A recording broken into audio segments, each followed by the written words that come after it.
The first scream came from somewhere deep in the forest. Not loud, but sharp enough to slice through the stillness of 2:17 a.m.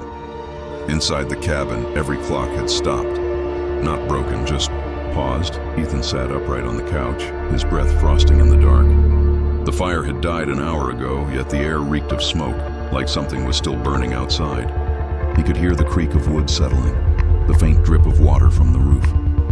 And then that sound again. Not quite a scream this time, more like someone whispering his name through clenched teeth. Then he turned on his flashlight. The beam flickered once, twice, before dying completely. The cabin swallowed the darkness back whole. He could still feel the shape of the walls around him, close, suffocating. The faint hum of something breathing where it shouldn't. His phone was on the table, its screen glowing faintly despite being powered off. A single notification appeared across the dead display. Don't look outside. A slow wind pressed against the door. The handle turned just slightly, as if someone was testing it. Then came the thud. Not on the door. From under the floorboards. Ethan crouched, his trembling hand reaching for the old rug, pulling it back inch by inch. The smell beneath it was wrong. Metallic and old, like rust and rot mixed with wet wood. He leaned closer. Something knocked back. The forest outside waited. The night did not move, and the cabin, for the first time, felt awake. Ethan hadn't planned to stay the night. He was supposed to drive back to town after dropping off the last of his uncle's tools at the old cabin, the same one that hadn't seen a visitor in 20 years. But when the rain came down like a curtain and the dirt road turned to sludge, he decided one night wouldn't hurt. That was before the clock stopped. Now, sitting in the dim light of his phone's battery icon, he wished he'd ignored the storm and kept driving. The cabin felt wrong in a way he couldn't quite name. Not haunted exactly, but aware. Every wall seemed to breathe a fraction slower than he did. The rafters creaked like something pacing above him. He whispered to himself, "Just the wind. It's just the wind." But then came that knock again, faint, rhythmic, deliberate, beneath the floorboards. He backed away, eyes fixed on the rug he had just pulled up. The wood underneath was pale and water-stained, but one spot near the center was darker. Softer. He crouched, pressed his hand against it. It pulsed, like a heartbeat. He stumbled back. No, no, no, no. His phone buzzed again, though there was no signal. The same message flashed. "Don't look outside." He laughed nervously, the sound hollow in the empty room. "Okay, this is some prank. Someone's out there, right?" He swung the flashlight beam toward the window. Rain hammered the glass, but beyond that, shapes, not people exactly. More like silhouettes standing too still, heads tilted toward the cabin. He froze. "Who's there?" No answer. Just the wind, and the soft groan of the porch boards shifting under invisible weight. Ethan stepped backward, hand reaching for the fireplace poker. The metal was cold. Too cold, like it had been sitting outside in the snow. Then a whisper slipped through the crack in the door. "You shouldn't have come back." His knees weakened. His uncle's words echoed in his memory, the last time they'd spoken before the old man died. "Never go near the cabin after dark. If you do, don't listen when it calls your name." Ethan swallowed hard, the memory now clawing at him. His uncle had been found a mile away from this cabin, eyes open, body frozen stiff in July heat. They'd said it was heart failure. Ethan had believed that, until now. He tried to reason with himself, to anchor his thoughts. It's an animal, maybe a coyote, maybe the foundation settling. But the knocking below shifted, faster now, closer, like fingertips scraping upward through the wood. He dropped the poker. No, I'm dreaming." "I fell asleep. That's all." He forced a laugh that cracked halfway through. "You're not real." A whisper from the corner replied, "You were told not to come back." Ethan's flashlight flickered and then, for a single second, illuminated the entire room. And in that second, he saw feet under the floorboards through a widening crack. Pale, bare, motionless feet. He stumbled back, colliding with the wall. The boards under him creaked, something moving with him, like the floor was alive. He lunged for the door and yanked it open. The rain had stopped. The air was still. The shapes outside were gone. But there were footprints. Small, wet, and leading from the forest to his porch. Then back toward the trees.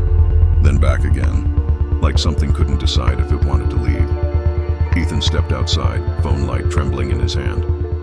The beam caught a half-buried sign by the porch. The wood worn and split, property of Richard Mason. Keep out. His uncle. He turned and froze. On the window, drawn from the inside, were 5 long streaks of mud. No, not mud, something darker. And in the reflection, just behind him, stood a figure. "You shouldn't have come back," it whispered again, voice identical to his uncle's. Ethan spun. Nothing. The woods stretched endless and black. His pulse hammered in his ears as he stumbled back into the cabin and slammed the door shut. The knocking stopped. The silence afterward was worse. He dropped onto the couch, shaking, eyes darting between the rug and the window. He wanted to believe it was all in his head, the exhaustion, the fear, the storm. But then his phone lit up once more. No number, no service, just a message, "You're not the first." And below that, a photo attachment. He opened it and saw the same cabin, same couch, same rug. But in the corner of that photo, sitting exactly where he sat now, was someone else, eyes black, head tilted, smiling too wide. The timestamp read, July 12th, 2004, 2:17 a.m. The night his uncle died, Ethan dropped the phone. It clattered to the floor, screen shattering. Outside, the forest whispered, and the air pressed against the windows as if the night itself was leaning closer to listen. And beneath the floorboards, something laughed. The laughter under the floor didn't sound human anymore. It began soft, like a chuckle smothered under wood, then turned into a rasping exhale, long and broken, as though it came from lungs filled with dust. Ethan stood frozen. He could feel the vibration through his feet, the hollow thrum of something moving beneath him. "Stop. Please stop." He pressed his palms over his ears, but the sound seemed to come from inside his head. Then, silence. Only the rain again. Only the faint, rhythmic creak of the old cabin settling. He stayed there, trembling, for what felt like an hour before he finally dared to move. His phone lay cracked on the floor, its display fractured like spiderweb glass. He tapped it, hoping, praying, for the screen to respond. It did, but only enough to show a flickering line of text. "Dig where it's soft." Ethan's breath hitched. His flashlight beam fell to the patch of warped boards in the center of the rug, the same soft spot that had pulsed beneath his hand earlier. He shook his head violently. No, not doing this. But even as he said it, he was dragging an old iron poker from the fireplace, kneeling on the boards and pressing its tip into the seam between planks. The wood was brittle, giving way too easily. A damp, moldy smell rushed up as he pried one board loose, then another. What he uncovered wasn't dirt. It was fabric, old, rotted fabric wrapped around something long and human-shaped. He stumbled back, gagging. Oh God, oh God! The cloth was mottled with dark stains. Beneath the mildew and decay, he saw the faint outline of a face pressed beneath the wrapping, lips parted, as if mid-scream. He turned away, nausea clawing at his throat. But the air behind him shifted, heavy footsteps crossing the room. He spun around. No one. Then the voice came again, a whisper so close it brushed his ear. "You weren't supposed to see him." Ethan staggered back, slamming into the table. The oil lamp toppled and rolled, spilling its contents across the floor. His flashlight flickered and went out. Darkness swallowed everything. When Ethan managed to relight the lamp, the smell of fuel filled the room. The body, or whatever it was, hadn't moved. But something new lay beside it now, half buried under the loosened floorboards, a leather-bound journal. He hesitated before reaching for it. The cover was stiff with age, the name etched faintly into the front. Richard Mason, his uncle.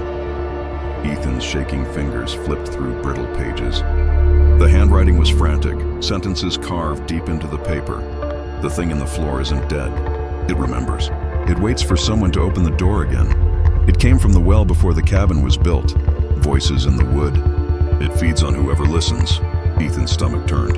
He scanned another page, one that looked newer, fresher. July 11, 2004. It's calling again. It wants him. He froze. Him. His uncle had written that one day before his death. It's calling again. It wants him. Ethan swallowed hard. His uncle had known he would come here. "No, that's impossible," he muttered. He read further, voice trembling. "The boy. Ethan. Don't It'll remember his voice. He dropped the journal as if it burned. The whisper from under the boards turned almost playful. Ethan. The knock on the door made him jump. 3 sharp raps, ordinary human, followed by a woman's voice. Hello? Is someone inside? Ethan hesitated, hand hovering over the lock. Who's there? My name's Claire, she said. I live down the road. Saw your light. You shouldn't be here this late. He cracked the door open an inch. A woman in her 50s stood on the porch, drenched from the rain, flashlight in hand. Her eyes darted past him into the shadows behind. This place, she whispered. It shouldn't be open. Ethan let her in, relief flooding through him at the sight of another human being. Thank God. You live nearby? She nodded, glancing around the cabin nervously. Used to. My husband worked for your uncle. I told him never to come here again. Her voice broke. He didn't listen. What happened to him? Ethan asked. She didn't answer immediately. She walked toward the spot where the floorboards were torn open and froze. Her flashlight beam landed on the cloth-wrapped shape. Oh no, she whispered. He never left. Ethan's pulse spiked. You think that's your husband? No, she said quietly. That's your uncle. Ethan's mouth went dry. That's not possible. He was buried. I was there. She shook her head slowly. Something else was buried. A faint sound rose again from the floor, like air being sucked through wet wood. The woman stepped back, trembling. It knows we're here. What is it? Ethan demanded. Her eyes glistened. He called it the echo. Said it was older than this forest. That it mimics voices to lure people inside. That's insane. You heard it, didn't you? She whispered. It called your name. Ethan opened his mouth to deny it, but stopped. He remembered the whisper, the laugh, the message on his phone. She stepped closer. We need to go. Now. Before it remembers you fully. What do you mean remembers? The echo feeds on names. Once it learns yours, it doesn't forget. A noise thundered from beneath them. A wet, cracking sound like splitting bone. The boards bulged upward. Claire screamed. It's awake! She grabbed Ethan's arm and yanked him toward the door, but the knob wouldn't turn. The metal was hot, glowing faintly red. It doesn't want us to leave, Ethan whispered. Then we burn it, she said. They moved quickly. Ethan splashed lamp fuel across the rug, the walls, the doorframe. His hands shook so violently he almost dropped the lighter. Light it, she shouted. He flicked the wheel. Once, twice. Nothing. The flame finally caught, a small spark in the suffocating dark. But just as he raised it, the whisper returned. Ethan. It wasn't coming from below now. It came from behind him. He turned. Claire stood still, her flashlight aimed at his chest. Her voice was wrong, stretched, hollow. You shouldn't have come back. He stumbled backward, realization dawning too late. Claire's eyes were pitch black, her mouth twisting into an impossible smile.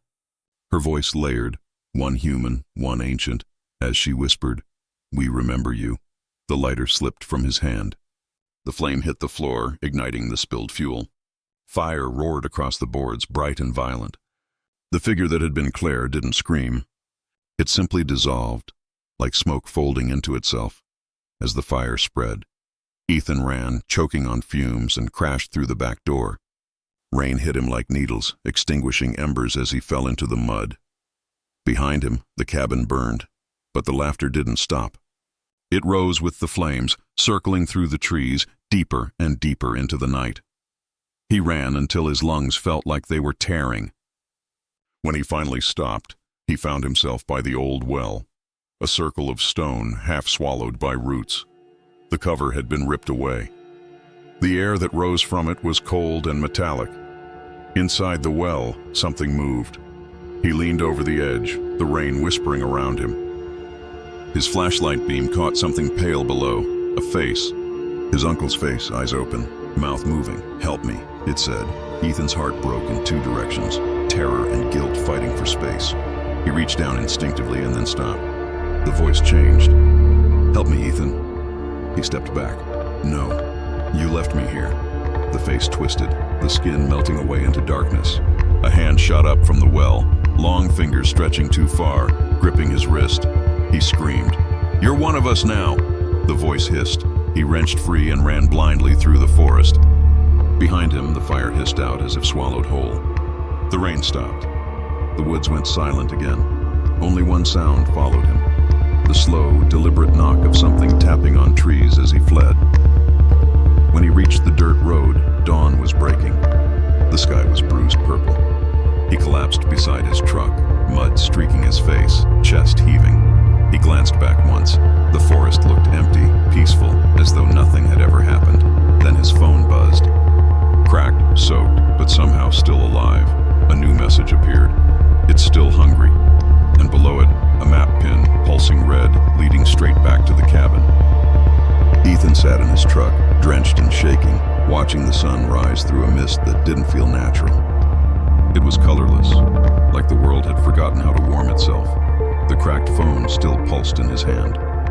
That same red pin blinked on the screen, marking the cabin's location. Beneath it, the message repeated itself every few seconds. It's still hungry. It's still hungry. It's still hungry. He should have thrown the damn thing away. He should have driven until the forest disappeared behind him. But he didn't, because mixed with his fear was something else, a pull. Something whispering softly beneath his own thoughts. You left the door open. Ethan started the engine. The forest road stretched ahead like a scar through the trees, narrow and trembling with fog. As he drove, the air grew thicker, quiet, almost underwater quiet. The trees blurred together, their branches knitting above him like ribs. Then he saw it, the cabin, untouched. No fire damage, no smoke, no sign of anything that had happened the night before. Ethan slammed the brakes. His hands gripped the steering wheel until his knuckles went white. No, I burned you. He stepped out of the truck. The silence pressed down on him, suffocating. The air smelled like pine and wet ash. He walked toward the porch. Every step felt wrong, like the earth was subtly resisting his weight. The sign by the door still read, "Property of Richard Mason." But below it, new words were carved into the wood. Fresh and deep, "Welcome back." Ethan's stomach dropped. The door opened before he could touch it. Inside, everything was exactly as before. The same couch, the same rug, even the same flickering lamp on the table. The only thing missing was time. Every clock still read 2:17 a.m. "You're not real," Ethan whispered. A voice replied from the darkness, low and calm. That's what he said, too. Ethan froze. His uncle's voice, Uncle Richard. No response, only the soft sound of breathing coming from everywhere and nowhere at once. He stepped inside. The air thickened instantly, like stepping underwater. He tried to turn back, but the door had vanished. Only a wall now. Okay, breathe, he muttered. He forced himself toward the center of the room where the floor had once given way. The boards were whole again, sealed, spotless, but something about them shimmered, as if hiding movement underneath. "You're not real," Ethan said again, louder now. The air trembled. Then slowly, the rug peeled itself back. Without a sound, beneath it, a mouth opened in the floor. Not a literal mouth, but that's what it looked like. Boards flexing like lips, edges darkened with wetness. A whisper rose from the gap, voices layered, hundreds of them, men, women, children, all murmuring his name. Ethan. Ethan. Ethan. He stumbled backward, heart pounding. "Stop it!" The whisper stopped instantly. Then one voice answered, clear and quiet. "We missed you." The boards split down the center, slow and deliberate. Something pale pushed upward, a hand, skeletal and slick with black water. Another hand followed, then a face, skin waxy and translucent, eyes hollow and endless. It was his uncle. "You burned me," the corpse said calmly. "You tried to leave us hungry." Ethan fell to his knees. "It wasn't you. It wasn't you, I swear." "You let it starve." The voice came not from the mouth, but from inside his own mind. Every word vibrated in his bones. The corpse tilted its head. "Feed it." "I don't understand." "You do." And he did, somehow. He saw flashes behind his eyelids, memories that weren't his. His uncle standing over the same open floor, holding a knife. A woman tied to the chair crying, blood dripping through the boards as something beneath whispered, "Grateful." Ethan screamed, clutching his head. "No, stop. That's not me." "It will be," the whisper multiplied. Every wall began to breathe, inhaling and exhaling. The wood warped around him, stretching like flesh. Faces began forming in the grain, eyes opening where knots once were, mouths moving silently. Ethan backed against the table, knocking over the lamp. The flame caught the edge of the rug, But this time, it didn't burn. It spread downward into the wood like ink being absorbed. "Feed it," the voices hissed, "or it feeds on you." He ran to the door, or where the door had been. Now it was only darkness, thick and infinite. He turned back toward the whispering floor. The corpse had sunk halfway back in, its hand still reaching out. "One life, Ethan," it said softly. "One life to keep it sleeping. That's all it ever wanted. Why me? Because you believe now." He could feel it then, the pull under his skin, the slow unraveling of something inside him. The hunger wasn't just beneath the floor anymore. It was in him. "Feed it," the chorus said. Before sunrise, Ethan's flashlight flickered to life on its own. Its beam fell across the window and through the glass. He saw someone walking toward the cabin, a young woman, backpack, raincoat, probably lost. She looked up, saw the cabin light and smiled with relief. Ethan's pulse stopped. He knew what the cabin wanted. "No," he whispered. "No, I won't." The whisper turned furious, voices overlapping, screaming, the walls shaking violently. The floor split wide open. Cold wind howled through the cabin, carrying whispers that sounded like screams dragged backward through time. The figure outside knocked on the door. "Hello? Anyone there?" Ethan pressed his back to the wall, shaking his head violently. "Don't come in. Please don't. Too late." The door creaked open. The woman stepped in, dripping wet. "Oh, thank God, my car." She stopped. Her eyes widened at the sight of Ethan, and the gaping hole in the floor that breathed beneath him. "What is that?" She whispered. "You need to go," Ethan said, voice trembling. "You need to leave now. Are you hurt?" "Please," he shouted. "You don't understand." But the floor had already begun to move again. Shadows crawled up the walls, stretching long fingers toward her. She screamed as something unseen tugged at her feet. Ethan lunged forward, grabbing her hand. Their eyes met. "Help me," she cried, and in that moment he saw his own reflection in her pupils, not human anymore. His skin gray, veins black, eyes hollow. The whisper inside him spoke. "Now you understand." He let go. The woman fell, not into the floor, but through it, vanishing soundlessly as the board sealed shut. The silence that followed was suffocating. The air grew still. The walls relaxed. The whispers softened into one voice again. His uncle's. "Good boy." Ethan collapsed, gasping. The air smelled of rot and iron, but the cabin was calm again, peaceful. He looked at his hands. They were stained black, trembling. His phone buzzed once more on the table. He crawled toward it. A new message blinked on the cracked screen. "Thank you," then another. "See you next time." He looked up. The cabin clock ticked once, just once, and moved to 2:18 a.m. When the sun finally rose, the forest was quiet again. A passing hiker found the cabin door wide open, the floor spotless, the air unnaturally cold. No sign of Ethan. No sign of anyone. Only his phone lay on the table, screen frozen on a single image. A photo of the hiker himself, standing in the doorway. Time-stamped 2:17 a.m. The hiker blinked in confusion, looking around the empty room. Then he heard it.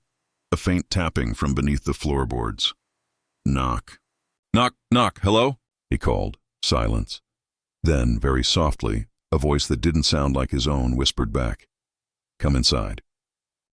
The storm passed by morning, leaving the forest washed and glistening, almost innocent again. By noon, the only sound left was dripping water and the occasional snap of distant branches. No smoke rose from the trees. No sign of fire. No sign of Ethan Mason. The search 2 days later, Deputy Laura Hensley parked her cruiser at the end of the logging road, just before the turnoff to the old Mason property. The locals called it the Hollow Cabin, though no one ever agreed on why. She'd been called in after a hiker reported finding an abandoned truck, still running, headlights dimming into fog. When she reached the cabin clearing, she felt something heavy in her chest. That strange, unexplainable pressure you get before a thunderstorm. Only there were no clouds. The cabin looked untouched. No vandalism, no signs of struggle. Just dust. Too much of it, like no one had lived here for decades. Inside, she found a phone on the table. Cracked, waterlogged, but somehow still humming with power. She picked it up. The lock screen showed a photograph, her, taken from behind, standing in that very doorway. Timestamp 2:17 a.m. She dropped the phone. What the hell? The air in the cabin felt colder now. Her breath fogged. The walls creaked, not from wind, but like something inside them was stretching. She backed toward the door. Something caught her attention on the far wall. Faint writing scrawled across the wood. Nearly invisible until the light hit it just right. Don't listen when it says your name.